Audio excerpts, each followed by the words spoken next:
भजनोपदेशक बड़े भाई पंडित कुलदीप विद्यार्थी जी, आर्य जगत के सुप्रसिद्ध भजनोपदेशक आदरणीय बाबा श्री कल्याण आर्य जी, गुरुकुल से हमारे मध्य में उपस्थित मेरे पितृतुल्य आदरणीय सुशील त्यागी जी, ब्रह्मचारिणियां बहनें, आदरणीय मुनि जी, उपस्थित सभी सम्मानित धर्म प्रेमी सज्जन, पूजनीय वंदनीय मातृशक्ति। अभी कुछ पंक्तियां मैंने आपके मध्य में रखी, हो सकता है कोई इसके विरोध में हो, कोई समर्थन में हो, उससे मुझे कोई लेना देना नहीं है। लेकिन समाज को जो आज भ्रमित करे जा रहे हैं लोग, एक गलत दिशा निर्देश मिल रहा है, उसको लेकर के, उसको संज्ञान में रख करके कुछ पंक्तियां रखी, क्योंकि आए दिन ये परिस्थिति देखने को मिल रही है।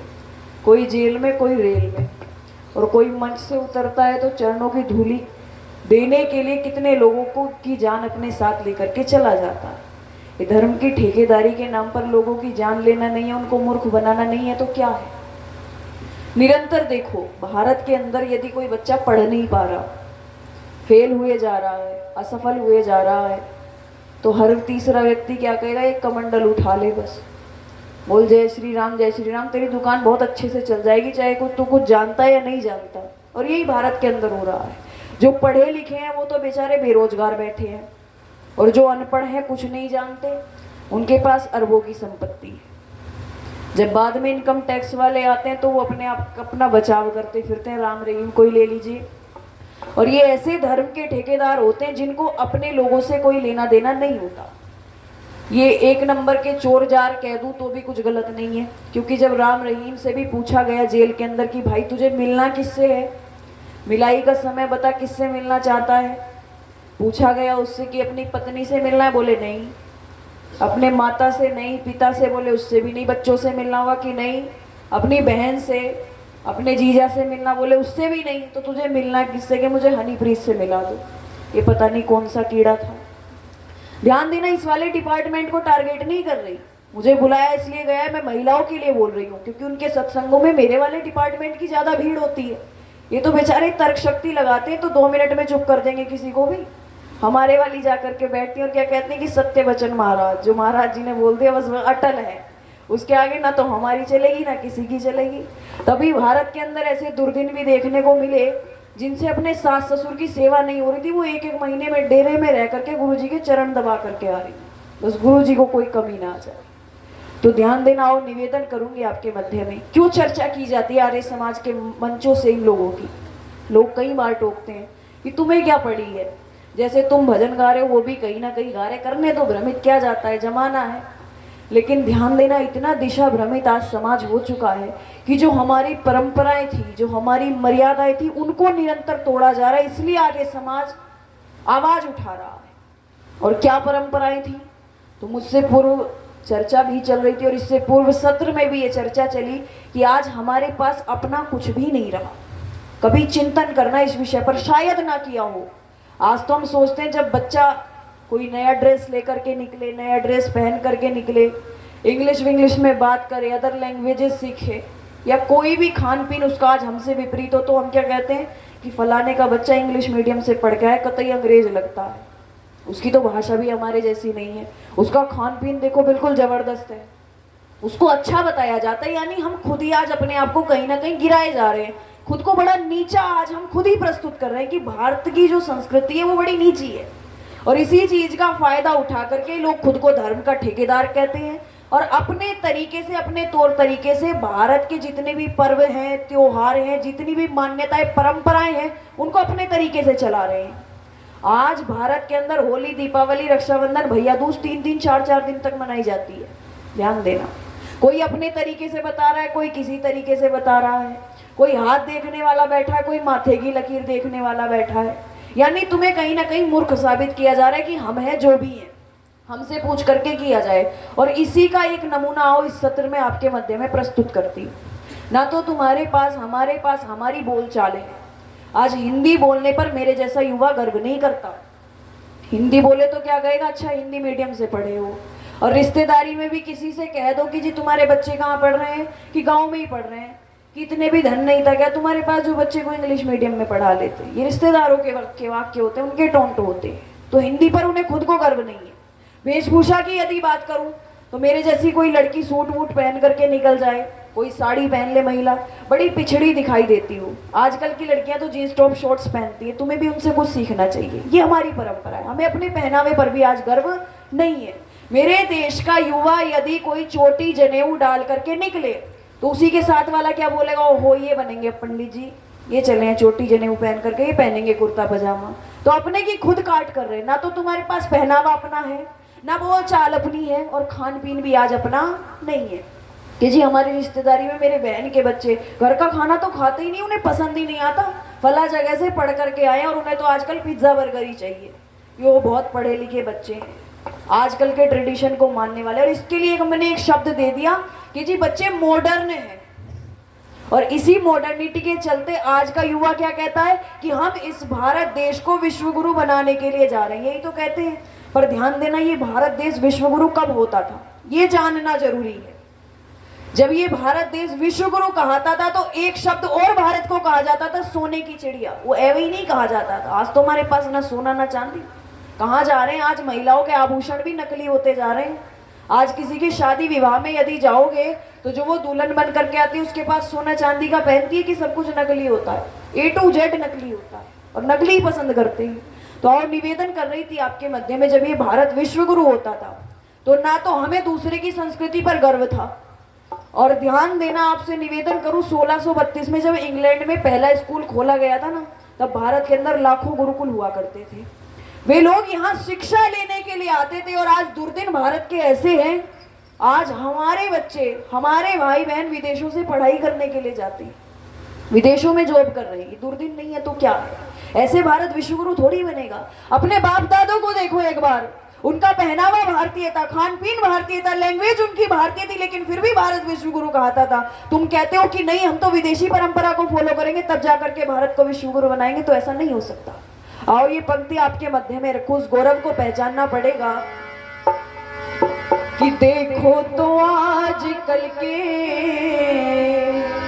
बच्चे कमाल के, देखो तो आजकल के बच्चे कमाल के, हंसी आती है इनकी बेढंगी चाल पे, हंसी आती है इनकी बेढंगी चाल पे।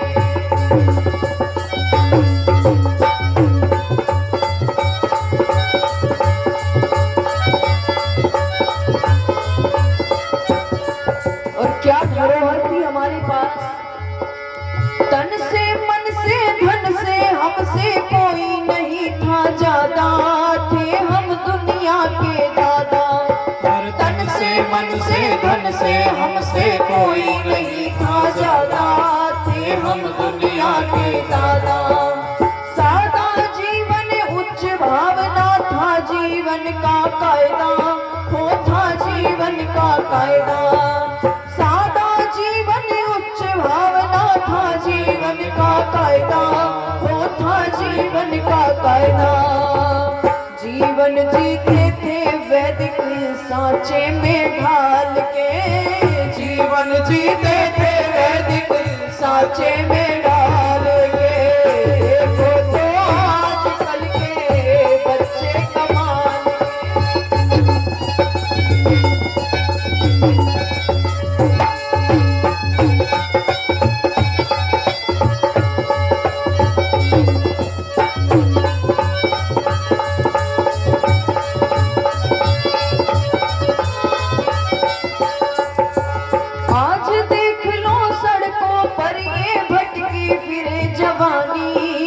फैशन की दीवानी। आज देख लो सड़कों पर ये भटकी फिरे जवानी, हाय फैशन की दीवानी। लंबे बाल गाल है पिचके चेहरा है जफरानी, हो चेहरा है जफरानी। लंबे बाल गाल है पिचके चेहरा है जफरानी, हो चेहरा है जफरानी। पानी बोतल का रख दे दीवाला निकाल के, पानी बोतल का रख दे दीवाला निकाल के। देखो तो आजकल के बच्चे कमाल के, देखो तो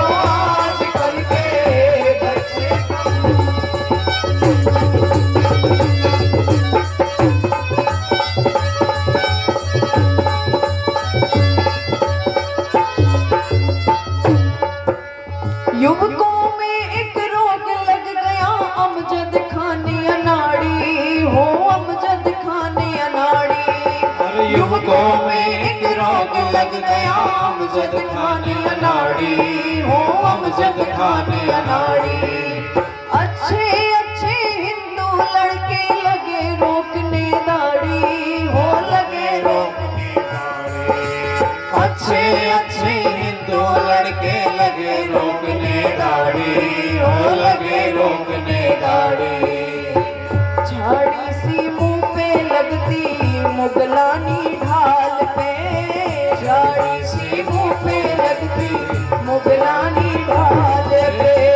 देखो तो आजकल के बच्चे कमाल के, देखो तो आजकल के बच्चे कमाल के। हंसी आती है इनकी बेढंगी चाल पे, हंसी आती है इनकी बेढंगी चाल पे। देखो तो आजकल के बच्चे कमाल के। अंत में कुछ पंक्तियां आई तो उस पर भी थोड़ा प्रकाश डालने का प्रयास करेंगे। मैं पहले भी कह रही थी, जब आप दूसरी ओर दृष्टिपात करते हो, मैं कह रही थी ना कि सनातन धर्म में अपने वाला ही अपने की टांग पकड़ के पहले पीछे को खींचता है। तो जब दूसरे वाले जुम्मे के दिन जाते हैं तो साथ वाले को और कहते हैं तेरी गोल वाली टोपी कहाँ है, तेरी जालीदार टोपी कहाँ है। ध्यान देना, चिंतन करने की आवश्यकता है। और जब वो संडे को प्रेयर करने के लिए जाते हैं तो साथ वाले को भी साथ लेकर के जाते हैं। लेकिन आज हम में कमी कहाँ आ रही है? जब हमारा कोई भाई सोमवार को मंदिर भी जाए ना, ओ आजकल तो 4 बजे उठ करके जल लेकर के जा रहे हो, सुनने में आया है। ध्यान देना, खुद करना नहीं है, दूसरे को करने नहीं देना, ये परिस्थिति है। महिलाओं में थोड़ा इस मामले में वो अव्वल है।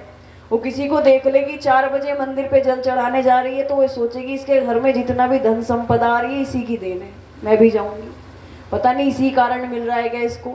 लेकिन आज कमी कहाँ आ रही है? ध्यान देना, वो क्यों अव्वल है? वो लोग इसलिए अव्वल है, उनके अंदर एक रूपता है। वो कोई भी कार्य करेंगे एक रूपता के साथ करेंगे।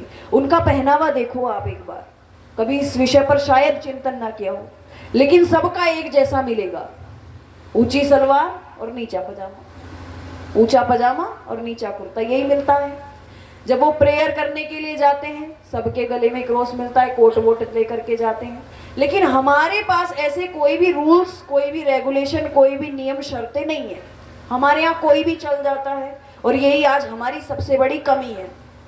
इससे पूर्व सत्र में चर्चा चल रही थी कि ये कर्म कर गया कि उसके लिए धुलवाने वाले हम बैठे हैं, तुम पाप करो धुलवाने के लिए हम बैठे। और यही सबसे बड़ा प्लस पॉइंट आज की हमारी जनरेशन के पास हो गया। वो कुछ करने से पहले डरेगा ही नहीं। चोटी नहीं रखी है तो भी कुछ डर नहीं है, और रखी है तो भी कुछ डर नहीं है। चोटी नहीं भी है और उसे पाप लगता है, कोई ऐसे कहने वाला व्यक्ति है तो अगले चौराहे पर, अगले नुक्कड़ पे ये कहने वाला मिल जाएगा कि चोटी तो नहीं है, हम तो बैठे हैं, हम तुम्हारी चोटी अपने सिर पे रख लेंगे, तुम्हें क्या पाप लगने वाला। यही तो कहते हैं लोग, कोई बात नहीं तुमसे ही तो गलत कर्म हो गया, हम बैठे हैं धुलवाने वाले।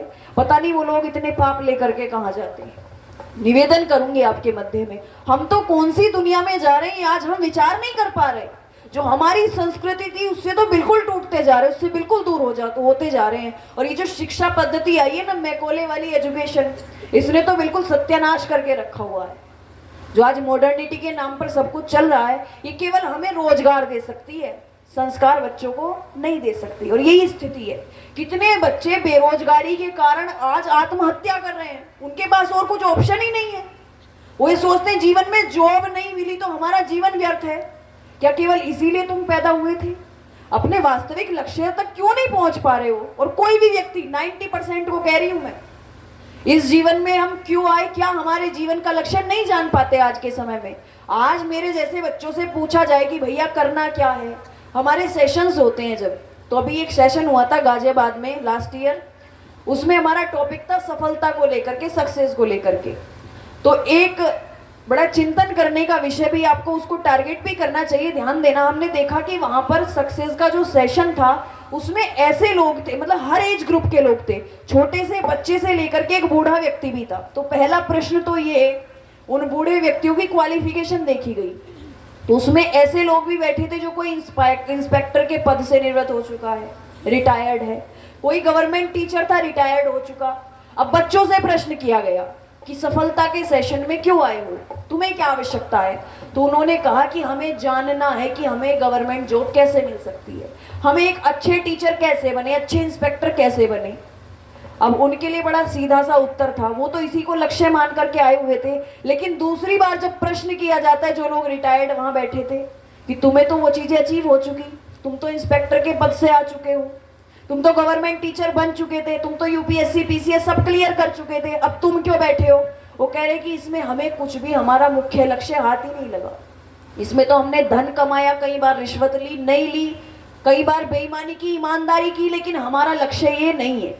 हमें किसी और ही लक्ष्य को प्राप्त करना है। इससे हमें धन तो भरपूर मिला, और आज का युवा यही कर रहा है, कहीं ना कहीं यही गलती हो रही है। अपने घरों में भी इस चीज को ऑब्जर्व करने का प्रयास करना। आज बच्चों से क्या पूछते कि जी तुम्हें क्या बनना है, तो यही जवाब मिलते हैं कि हमें ये वाली जॉब चाहिए, ये वाली जॉब चाहिए। लेकिन जो वास्तविक लक्ष्य था उससे आज हम कहीं दूर हो गए, और वो वास्तविक लक्ष्य तुम्हें अनपढ़ व्यक्तियों के पास भी मिल जाएगा। जो आज के पढ़े लिखे नहीं बता सकते, वो अब से हमारे जो बाप दादा रहे उनके पास मिल जाएगा। वो कहते हैं कि जी हमारा एक ही लक्ष्य है, किसी तरह परमात्मा को प्राप्त कर लें, साधारण से शब्दों में कि किसी तरह मोक्ष को प्राप्त कर लें।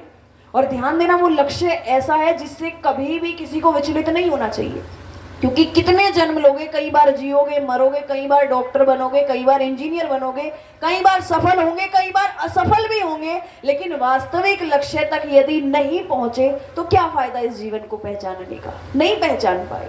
आज हम किस दिशा में जा रहे हैं जी? दूसरे लोगों को भी देखा जाए तो वो भी कहीं ना कहीं अपनी सही दिशा पकड़ के बैठे हैं। एक 6 साल की बच्ची ने अभी कुरान की सारी आयतें याद कर ली। हमारे वाले को क्या याद है? कभी विचार किया? वेद के मंत्र तक याद नहीं कर पा रहे, गायत्री मंत्र तक याद नहीं कर पा रहे, दूसरी धुन में मस्त है। कोई शादी विवाह में जा रहा है, कोई नाच कूद कर रहा है, कोई कुछ कर रहा है। और आज तो एक बुरी परंपरा हमारी महिलाओं में भी आ गई। पहले घर में भोजन जो बनाती थी महिलाएं बनाती थी, और नाचने वाली बाहर से आती थी। अब भोजन बनाने वाली बाहर से आती है और नाचने वाली हमारे घर की बहुत है। ये स्थिति भारत के अंदर देखने को मिल रही है। पहनावे पर यदि इनको टोक दिया जाए तो पहले तो वस्त्र उतारने पर महाभारत हो जाता है। आज किसी से वस्त्र ढकने को कह दो, महाभारत से कम हो तो बेकार है। ये स्थिति देखने को मिली। पुरुषों को कहां तक बोला जाए जब अपने डिपार्टमेंट में भी कमियां दिखाई देती हैं। आज की माँ बच्ची को वस्त्रों के ऊपर टोक नहीं सकती। क्यों? कि माता जी आप नहीं जानते आज मॉडर्निटी कितनी है, आज समाज में यही चलता है, तुम पुराने जमाने की बात करते हो। लेकिन आओ ध्यान देना, कब तक इस धुन में हम डूबते चले जाएंगे? तो लहर सी बह रही है, सब इसी के अंदर बहते चले जा रहे हैं। मॉडर्न के नाम पे, मॉडर्निटी के नाम पर कोई शराब पी रहा है, कोई कुछ पी रहा है। और ये शराब, नशे इत्यादि की लतें भी जो आ रही, वो हमारे सनातनी भाइयों में भी ज्यादातर आ रही हैं। और यही कारण है कि आज हम ये भौतिक जो लक्ष्य दिखाई देता है उस तक भी नहीं पहुंच पा रहे। बहुत से युवा बड़ी बड़ी सिटीज में जाते हैं पढ़ने के लिए, और पढ़ने के नाम पर कोई बार में घूम रहा है, कोई कहीं घूम रहा है। इसलिए आओ निवेदन करूंगी, ये पंक्ति आपके मध्य में रखूं कि कब तक इस देश का पतन ये शराब मद इत्यादि के नाम पर होता रहेगा। बहुत पतन हो चुका। इसलिए आओ ये अंतिम पंक्तियां रखूं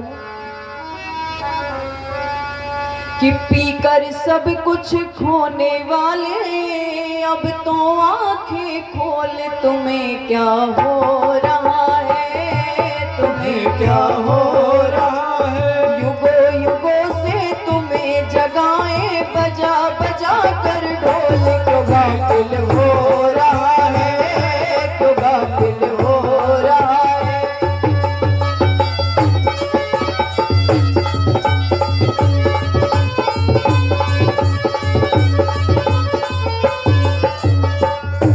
और ध्यान देना, जहां आज हम भटकते जा रहे हैं, जिस लाइन पर आज जा रहे हैं, यदि धन और ये जॉब वगैरह ही लक्ष्य होती ना, तो एक बार अपने महापुरुषों को पढ़ करके देखें। स्वामी दयानंद सरस्वती जी को कमी किस चीज की थी? कितने ऑफर धन के मिले, पदों के भी ऑफर मिले। और यदि अभी कुछ टाइम पहले की चर्चा करूं, 1947 की क्रांति में ही देख लीजिए, सुभाष चंद्र बोस जैसे कितने ऐसे लोग आते जो अपने पद को ठुकरा करके इस देश के लिए समर्पित होकर के चले गए। उनके पास तो अच्छे खासे पद थे, लेकिन नहीं, इस राष्ट्र के लिए समर्पण करके चले गए। इसलिए पहचानना पड़ेगा कि हमारा गौरव क्या था। तुम्हारे थे वंशज यहाँ जिन्होंने किया ना विष पान को, तुम्हारे थे वंशज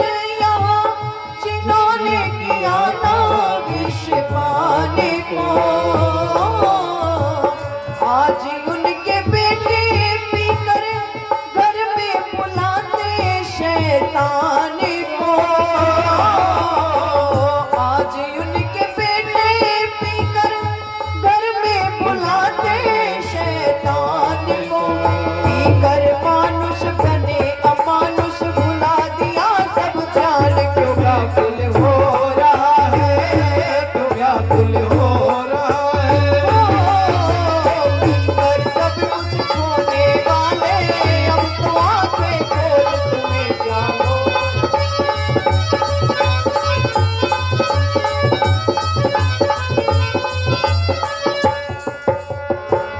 धर्म मर्यादा वाला भारत कहाया इतिहास में।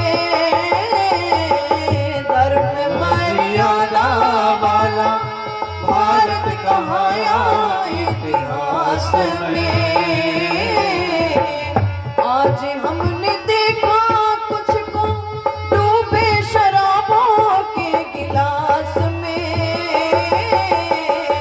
आज हमने देखा कुछ को डूबे शराबों के गिलास में। कहीं पे गिरता कहीं पे पिटता कहीं होए बेहोश। कहीं पर रो रहा है, कहीं पर रो रहा है। पीकर सब कुछ खोने वाले अब तो आंखें खोल तुम्हें क्या हो रहा है। तुम्हें क्या हो रहा है। युगे युगे से तुम्हें जगाए बजा बजा कर ढोल। क्यों गाफिल हो रहा है, क्यों गाफिल हो रहा है। पीकर सब कुछ खोने वाले अब तो आंखें खोल तुम्हें क्या हो रहा है। तुम्हें क्या हो रहा है। तुम्हें क्या हो रहा है। बस इन्हीं शब्दों के साथ मैं अपनी वाणी को विराम की ओर ले जाते हुए यही संदेश देना चाहूंगी आज वाली पीढ़ी से। ये सत्र आज वाली पीढ़ी को ही समर्पित था कि अपने वास्तविक लक्ष्य को पहचानो। यदि किसी जॉब इत्यादि को नहीं पा रहे हो तो इस राष्ट्र संस्कृति के लिए कुछ करने का सोचो, क्योंकि आज देश किस दिशा में जा रहा है। पड़ोसी देश को ही देख लो, बांग्लादेश में क्या स्थिति है। आज हम हजारों की संख्या में होकर के भी सैकड़ों वालों को ईंट पत्थर नहीं मार सकते। क्यों? क्योंकि मनोबल इतना गिरा हुआ है। तो अपने देश राष्ट्र संस्कृति के लिए ही कुछ करो यदि ये भौतिकवादिता की तरफ नहीं जा पा रहे हो। इसलिए आप सभी ने ध्यानपूर्वक सुना, आपका धन्यवाद। दीदी ओम शांति। बहुत ही सुंदर भजन और प्रवचन के माध्यम से विदुषी बहन छमियारा जी ने सभी का ज्ञानवर्धन कराया, सभी का